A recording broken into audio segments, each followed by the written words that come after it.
Hello नमस्कार दोस्तों, free digital study में आपका स्वागत है।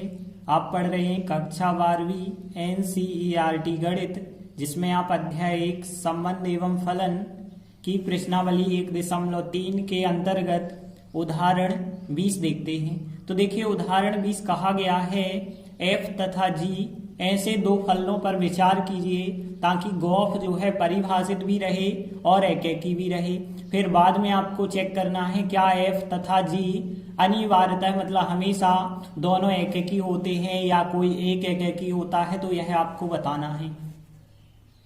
तो सबसे पहले हम समझ लेते हैं कि गॉफ होता क्या है। देखिए, यदि कोई फलन मान के चले f है, ध्यान देना कोई फलन हम जो है f इस प्रकार से लेते हैं, जो फलन जो है a समुच्चय से b समुच्चय पे हो, तथा एक और हम लेते हैं g फलन जो b समुच्चय से लगा के c समुच्चय पे है।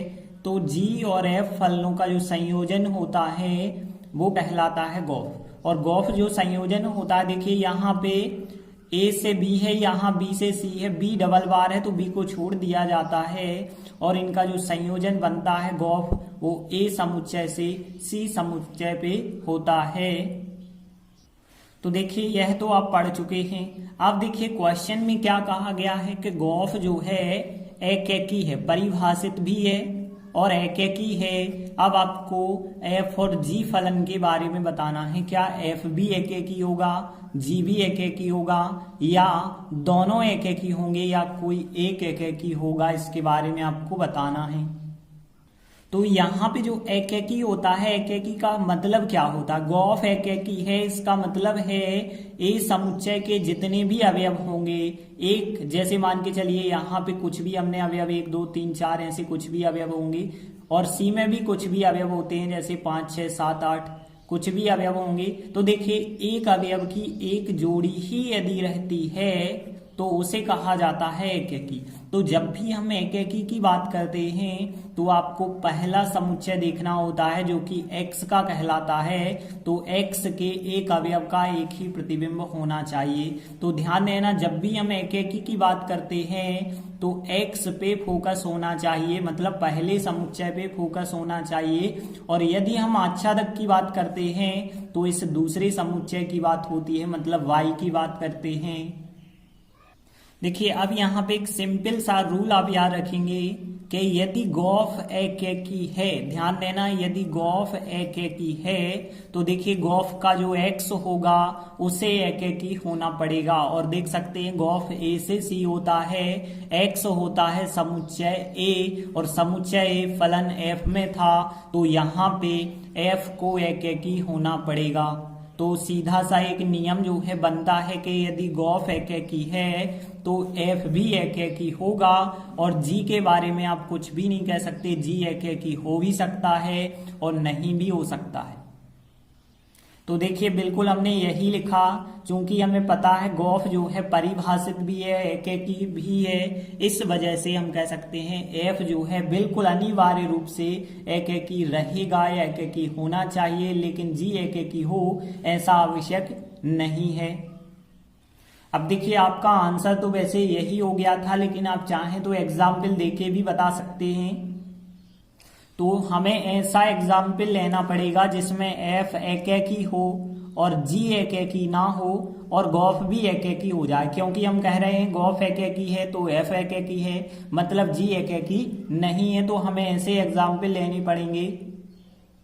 तो देखिए, इसके लिए यदि हम एक फलन जो है f हमें पता है a से b पर होता है, तो फलन a से b पर होता है, तो a और b दो यदि हम समुच्चय मान के चलते हैं, a में जो है 1 2 3 4 अवयव हैं और b में हम मान के चले हैं a b c d e ऐसे 5 अवयव मान के चले हम। अब देखिए, यहाँ पे हम ऐसा मान सकते हैं 1 का प्रतिबिंब a है, 2 का प्रतिबिंब b है, 3 का प्रतिबिंब c है और 4 का प्रतिबिंब d है। ई का कोई प्रतिबिंब नहीं है, ई जो है आंसर नहीं बना है। देखिए, यहाँ पे हम बात कर रहे हैं एकेकी, तो एकेकी में केवल पहले समुच्चय की बात की जाती है x के एक अवयव की एक जोड़ी होनी चाहिए। तो यहाँ हमने एक अवयव की एक जोड़ी रखी है, तो यहाँ पे तो हम कह सकते हैं कि यह जो है एकेकी है। एफ तो एकेकी है। यदि हम बात करें जी फलन की, तो जी फलन हमें पता है बी से सी पर होता है, तो इसमें एक जो है बी समुच्चय होगा और एक जो है सी समुच्चय होगा।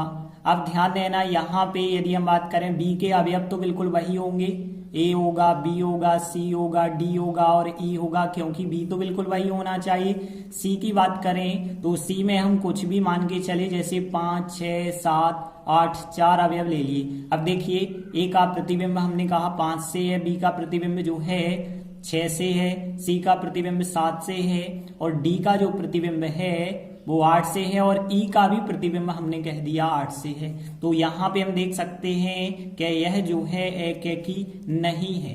देखिए हमें ऐसा एग्जाम्पल लेना है कि एफ फलन एकेकी रहे और जी फलन एकेकी ना रहे और साथ ही साथ इनका जो संयोजन होता है गौफ, यह एकेकी होना चाहिए। तो गौफ जो होता है वो हमें पता है ए से सी समुच्चय पे होता है और ए समुच्चय जो है हमने क्या लिया है 1 2 3 4 लिया है। तो यहाँ पे हमने लिखा 1 2 3 4 लिखा है और सी समुच्चय क्या लिया है 5 6 7 8 लिया है।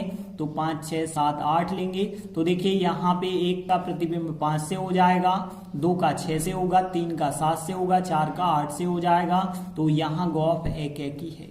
ठीक है, तो यहाँ पे यह उदाहरण जो है आप दे सकते हैं, देख सकते हैं यहाँ गौफ एकेकी है क्योंकि एक अवयव का एक प्रतिबिंब बना है। यदि गौफ एकेकी है तो हमें एफ को भी एकेकी लेना पड़ा है और जी एकेकी ले भी सकते हैं, आप नहीं भी ले सकते हैं। तो जी के बारे में कोई स्पष्ट नहीं कहा जा सकता है, तो यही हम एग्जाम्पल लेके बताते हैं।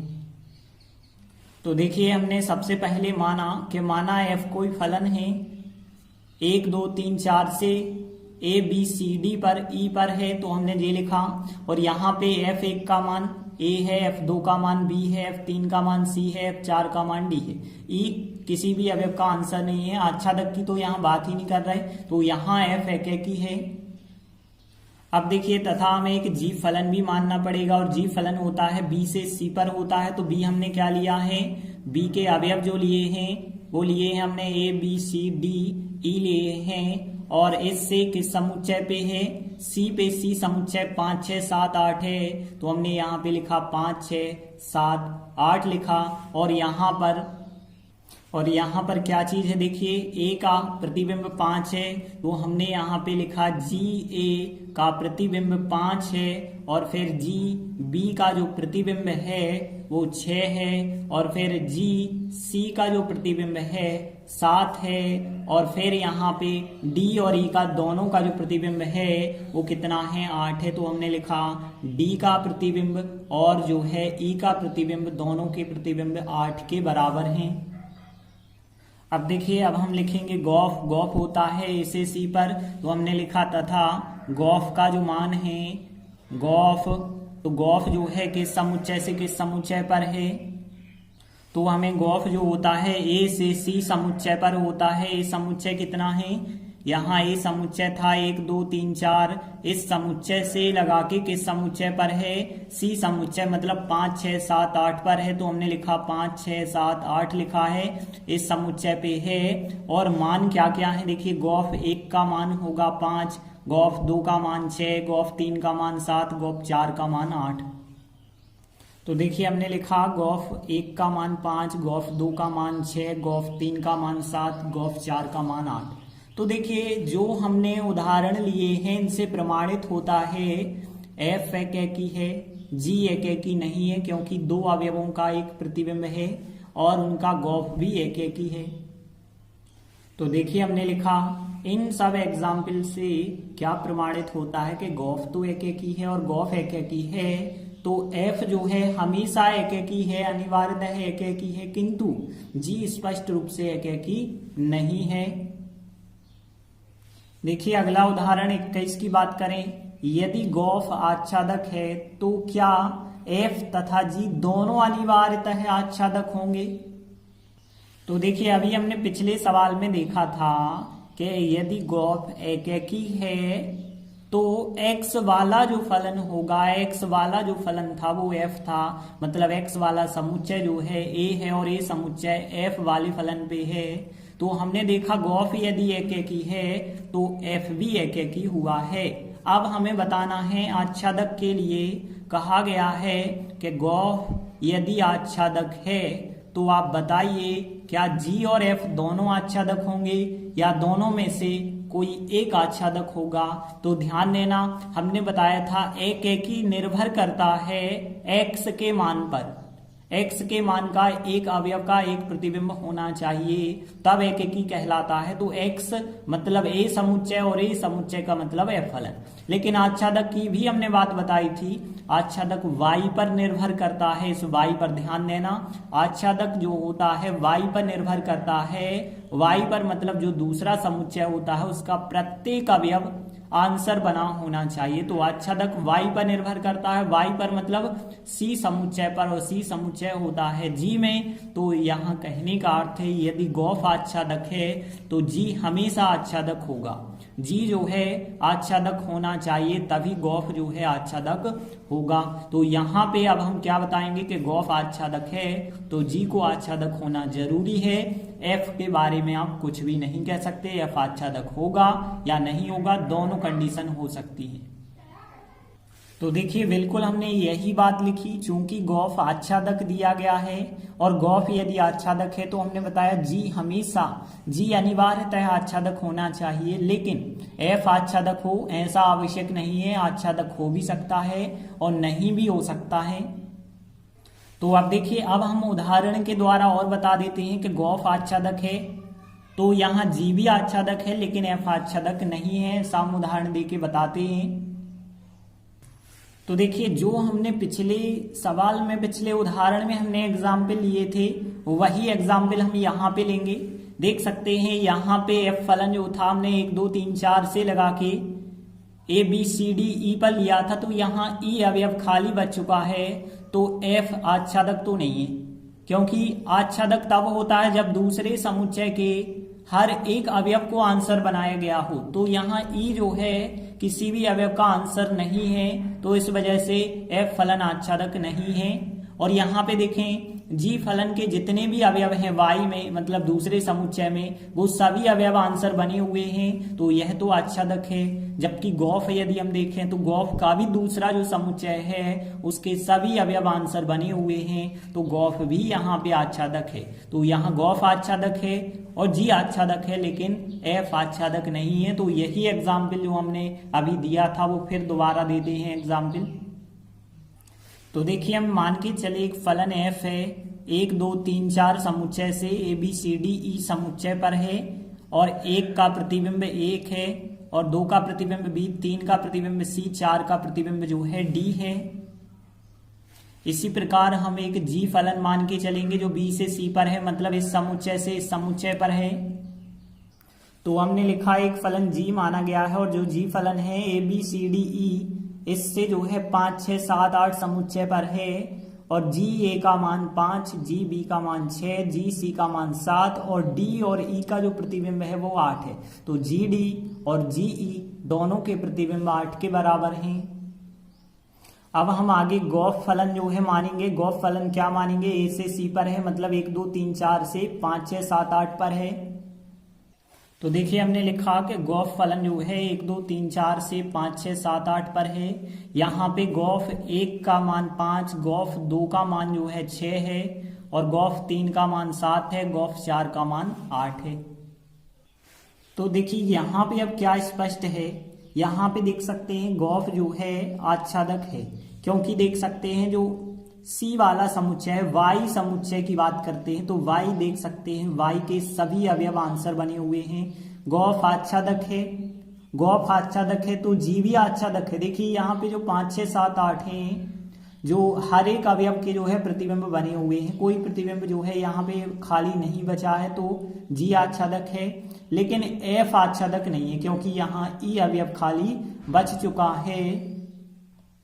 तो यहाँ पे आप लास्ट में यही बताएंगे कि इन सब एग्जाम्पल से प्रमाणित होता है कि गॉफ यदि आच्छादक है तो जी अनिवार्यतः आच्छादक होगा, किंतु जो है एफ आच्छादक होगा यह स्पष्ट नहीं है।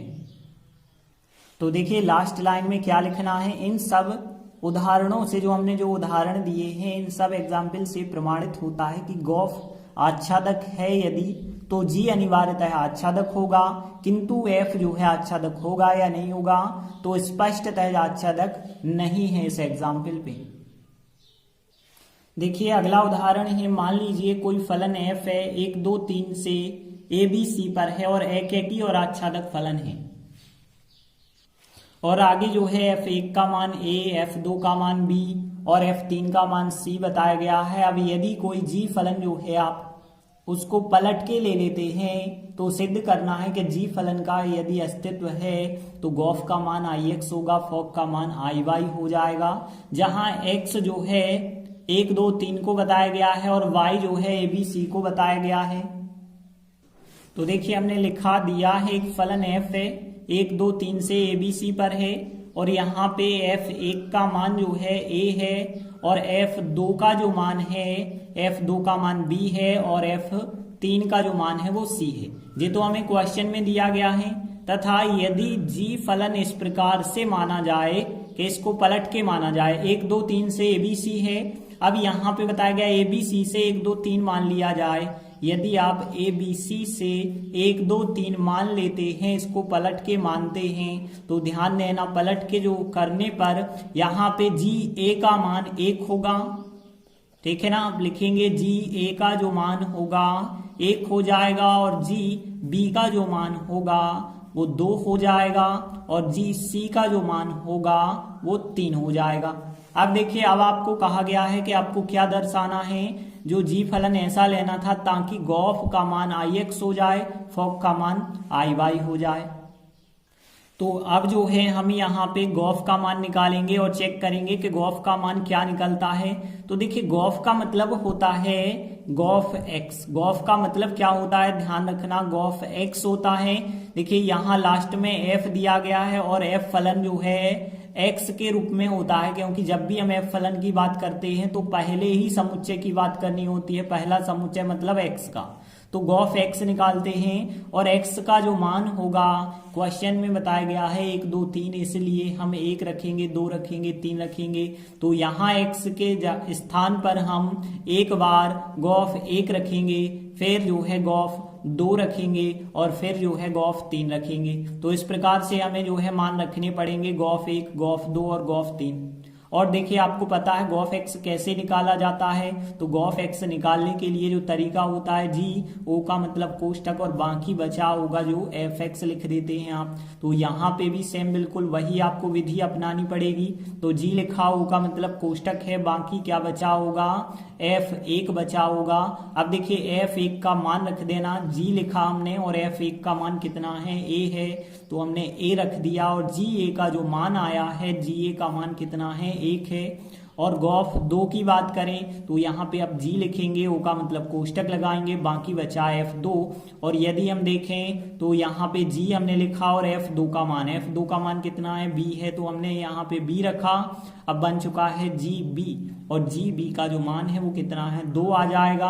अब हम गौफ 3 का मान ज्ञात करेंगे तो यहाँ जी और फिर ओ का मतलब कोष्टक और बाकी क्या बचा है, f3। और देखा जाए तो जी लिखा और f3 का मान कितना है, c है, तो c रखेंगे तो क्या बन गया, जी सी, और जी सी का मान कितना है, यहाँ पे 3 है। तो यहाँ पे देखिए एक बात स्पष्ट हो जाती है, तो हमने यहाँ पे लिखा, यहाँ स्पष्ट है, क्या स्पष्ट है यहाँ पे कि गौफ का जो मान हमने निकाला है 1 2 3 आ रहा है, मतलब पूरा का पूरा x आ रहा है। तो यहाँ पे आप लिख सकते हैं कि यहाँ पे गौफ x का मान ix आ जाता है। तो यहाँ स्पष्ट है कि गौफ का मान जो है ix आया है। और जहाँ पे x का मतलब क्या था ये भी आप बता सकते हैं, जहाँ जो x समुच्चय है उसका मतलब था कि 1 2 3 आया है। तो एक चीज तो आपकी सिद्ध हो जाती है कि गौफ का मान ix होता है। अब आपको सिद्ध करना है कि फॉग का मान iy होता है। तो हमने लिखा तथा, अब हम देखिए फॉग का मान निकालेंगे। अब ध्यान देना फॉग का मान कैसे निकाला जाएगा, फॉग का मतलब होता है फॉग y, ध्यान रखना फॉग का मतलब क्या होता है, फॉग y। और यहाँ पे देखें यदि फॉग y का मान कैसे निकालेंगे, f और o का मतलब होता है कोष्टक और बाकी बचा होगा g y। अब देखिए आपको y के मान रखने होंगे, तो देखिए x के मान जब आपको बता दिए गए थे, अब y के मान की बात करें तो y का मान है abc, तो आपको abc ही रखना पड़ेगा y के स्थान पे। तो y के स्थान पे एक बार हम a रखेंगे, एक बार b रखेंगे और एक बार c रखेंगे। तो यहाँ पे फॉग y के स्थान पे abc रखेंगे, तो देखिए आपको फॉग a ज्ञात करना होगा, फिर आपको फॉग b का मान ज्ञात करना होगा, फिर आपको फॉग c का मान ज्ञात करना होगा। आपको y के स्थान पे abc रखना होगा क्योंकि y के मान abc हैं। अब देखिए फॉग a का मान कैसे निकालेंगे, f, o का मतलब कोष्टक, और बाकी क्या बचा होगा, जी ए बचा होगा। और आगे यदि आप इसे सॉल्व करते हैं तो f लिखा और जी ए का मान कितना है, 1 है। तो यहाँ पे जी ए का मान 1 रख दिया जाए और f लिखा जाए तो f 1 बन गया। और f 1 का मान कितना था आप देख सकते हैं, a था, तो इसका आंसर हो गया a। अब देखिए फॉग b का मान निकालेंगे तो f और o का मतलब कोष्टक, और बाकी क्या बचा होगा, जी b बचा होगा। और जी b का मान देखा जाए तो जी बी का जो मान है वो है 2, तो यहाँ पे आप रखेंगे 2। अब क्या बन गया f2, और f2 का मान कितना है आपके पास b है, तो इसका मान कितना आ जाएगा, b आएगा। अब देखिए फॉग c की बात करें तो f और o का मतलब कोष्टक, बाकी क्या बचा होगा, जी सी बचा होगा। तो यहाँ पे देखिए जी सी का जो मान है, जी सी का मान 3 है, तो यहाँ पे f और जी सी का मान रख दिया जाए 3।